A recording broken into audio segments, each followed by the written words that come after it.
Laws will be enforced.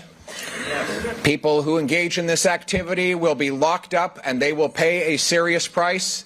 Those who are visiting the country on a visa and are not citizens or permanent residents that engage in hateful violence will be deported from the country. He finally said it. He finally said deportations. I mean, it's better than nothing. It's better than nothing. But guys, this is what you get. This is what you get when you complain about Pierre Poilievre. This is what you get when you stop simping for Pierre Poilievre and you start complaining about him and say, hey, he's not conservative enough. Hey, he's not conservative enough. He sucks. He sucks. He sucks. Eventually, I mean, it's not that great, but at least he does something. My whole point in criticizing him over the years is like, it's only through criticizing him. It's only by being further right and pushing everything to the right will he eventually say, okay, maybe we will deport people. Fine. He's like, even the way he says it, he's like almost like upset that he had to say deportations. Watch. And hateful violence will be deported from the country. Will be deported from the country. He said it. We got you to say it. We will treat all our people, regardless of their race, as Canadian and Canadian first with no hyphens. Wow, bro. Wow, dude. He just goes from something based to something like totally post-nationalist, like the biggest multicultural. We will deport people.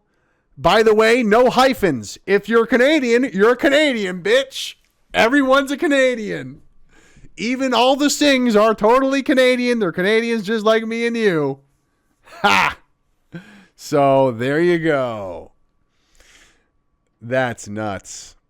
That's nuts. Yeah. So it's like says a base thing, then says just multicultural, post-national. Hey, everyone's a Canadian. Anybody who shows up, they're Canadian now. It's totally two-faced. Speaking of both sides of his mouth, hey, we're going to uphold Canadian identity, Canadian history, how it's the best. By the way, everyone who got here is just here. Doesn't matter what your race is. No more hyphens. It's only in white Western countries where this happens. Okay? It's only in white Western countries where the national identity can be anything. You could be an Indian and be called Canadian. You could be black and called Canadian. You could be Middle Eastern and called Canadian. Same thing in the UK, same thing in Ireland, same thing in the US. You could be Mexican and called Irish. You know, you could be Chinese and called Irish. This is what gets pushed in every single white Western country. It never happens in India. It never happens in any African country. No white person is going to Somalia and being called Somalian.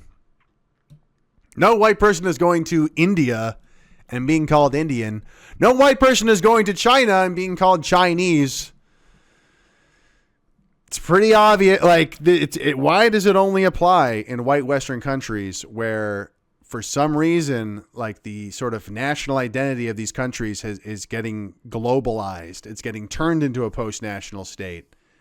And the answer is it's because of people like this. It's because of snake politicians like this who are using patriotism. They wrap themselves in the flag and they say, I am the champion of this country. By the way, being a Canadian is anything you want. If you show up and you work hard, you're Canadian too. And like the identity is just kind of like this, like geographic landmass. And like if you got the brand, the logo of the Canadian flag, that's Canadian. Race, ancestry. Although I want to champion the statues and everything that came before us, like it really has nothing to do with the people here now. It could be anybody. So, and yeah, and I get it. The world is changing. Obviously, like, you know, we're always going to be a multiracial country based on where we're at now. It's just annoying that it's only in white Western countries where this happens. You know what I mean? Because Indians, even if they were born here, there's always like more of like the homeland in India. Oh yeah, but that's our homeland. That's really where I came from. And it's like, if you're in England, you have nowhere else to go. You have nowhere else to go. If you're in Ireland, you have nowhere else to go. You know, Ireland is your homeland. So it's just annoying that it's only in white Western countries where this happens. We're almost there. Let's keep it going. We will leave the world's problems at the door. On va laisser les problèmes du monde à la porte. Ours is a nationalism not based on bloodlines, birthplace, or background. Wow, he actually just said it out loud. He actually just said it out loud. Oh my God. Okay. Ours is a nationalism not based on bloodlines, birthplace, or background. Okay, so what is a nation? It is a large body of people united by common descent. So that would be bloodlines or background, history, culture, language. This basically has to do. This is everything that Poilievre said it is not. So this is post-nationalism. By the definition of the word nation, this is post-nationalism. The nationalism has nothing to do with the bloodline or the background or whatever the third word was. So yeah, this guy's post-nationalist. He just admitted it and said it out loud. So whether your name is Martin or Mohammed, Poilievre or Patel. A Canadian is a Canadian is a Canadian. It's the same thing, guys. It's the same thing. This is the same thing that we got with Trudeau. Except now it's just called Canada First. Just cynically slap a sticker on it that says, we're nationalist, we swear. We are all Canadians and Canadians first. It's the same thing. It's the same thing. We're getting sold Trudeau again. It's the same thing as Trudeau, guys. It doesn't matter who you are. Everyone's Canadian. No one's Canadian. It doesn't fucking mean anything. If you go to the war memorials in this country, you'll see a lot of similar names of similar backgrounds. You know, you'll see a McKenna, you'll see a Mackenzie, you'll see like a lot of Scottish, a lot of British, a lot of, you know, whatever French. Like it's mostly, it's in the red ensign, guys. It's in the red ensign. But now, apparently that doesn't mean anything. Apparently it's whatever the fuck you want it is. It means nothing. So it's like by definition, he just described post-nationalism. Wow, what an ender. Bruh, on the most important issue, he is not one of us. He is a post-nationalist, multicultural Mr. Dress Up, and he's not afraid to say that. What binds us together is the Canadian promise that anyone from anywhere can do anything, that hard work gets you a great life in a beautiful house on a safe street, wrapped in the protective arms of a solid border defended by brave soldiers under a proud flag. To preserve that flag and its promise, we must work together, fight together, and win together. That is what it means to put Canada first. He basically just described having a country. You know what I mean? Like he said, yeah, we're going to have a border. We're going to have like houses. You can have a family. There's going to be a military too. And it's like, you're just describing like what a country is. And we're going to put Canada first.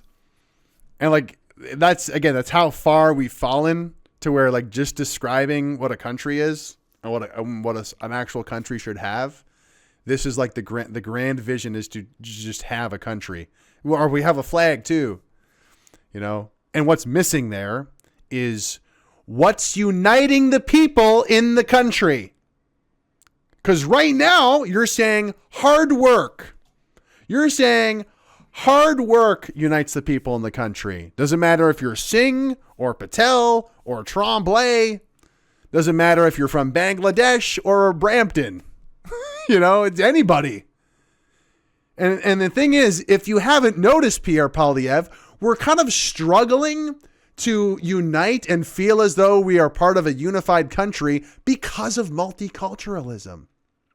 That's actually why we've been struggling to feel united under a flag, to have a strong military, and to have a strong border, because we've had multiculturalism infiltrate our institutions, and oh my God, we have a problem with foreign interference.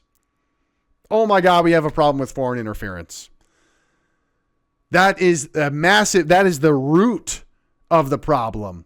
Because when you have foreign people prioritizing foreign interests, then all of a sudden, what does the flag really mean? Are they serving this flag or a flag from somewhere else?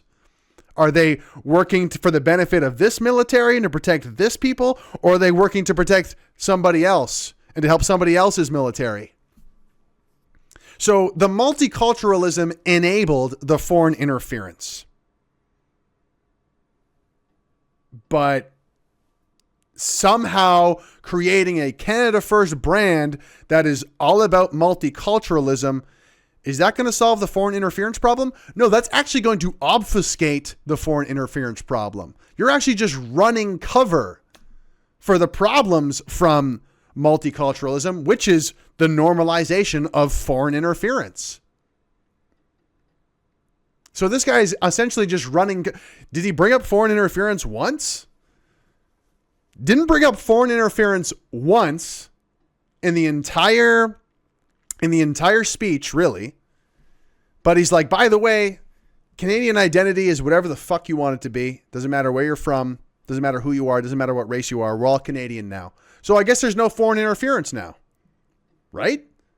Because really, if the World Sikh Organization is benefiting Sikhs and people in the state of Punjab, aren't they really just Canadians too? It doesn't matter where you're from, right? So why is that really even foreign interference then? If the World Sikh Organization is benefiting Sikhs or Indians in India, I mean, really, they're just future Canadians anyway. Doesn't matter where you're from, like you said. Doesn't really matter where you're from. They just need to come here and be Canadian. They're just helping future Canadians. So is that really foreign interference? That was the conclusion especially was way worse than I expected. Like I knew I talked to somebody and they said, yeah, like he's just selling multiculturalism again. He's saying it's not post-nationalism, but it's just the same thing over again. But wow, like if that's the core of the message, like what does the flag mean anymore? What does Canada First even mean anymore? It's just more disintegration of the actual words and the meanings. And this guy's leading the charge. We need a prime minister who will put Canada first. Our workers, our businesses, our economy, our borders, our military. Here's the thing. Our workers, our military, our borders. But to be Canadian, you can be from anywhere. It just matters where you're going. What does he say again? That anyone from anywhere can do anything. So it's like, what is this our? There is no our. There is no our collective anything if Canada is for everyone, right? So this is just, unfortunately, guys, you know this already, but unfortunately, with this rebrand, this was supposed to be a rebrand of Poilievre, by the way. Because instead of saying carbon tax election, he's like Canada First.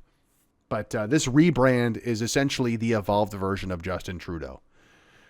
We're getting an evolved version that's more lame and like a cringy nerd, but so like not as charismatic, which I guess we have that working for us. But it's just an evolved, more economic rhetoric. But it is a more evolved version of Trudeau, i.e., it's more globalist. It's like the same post-nationalist. Like there's going to be a few breadcrumbs thrown in our direction in terms of the economy and lower taxes, but Canada is whatever, guys. Canada is the rainbow flag.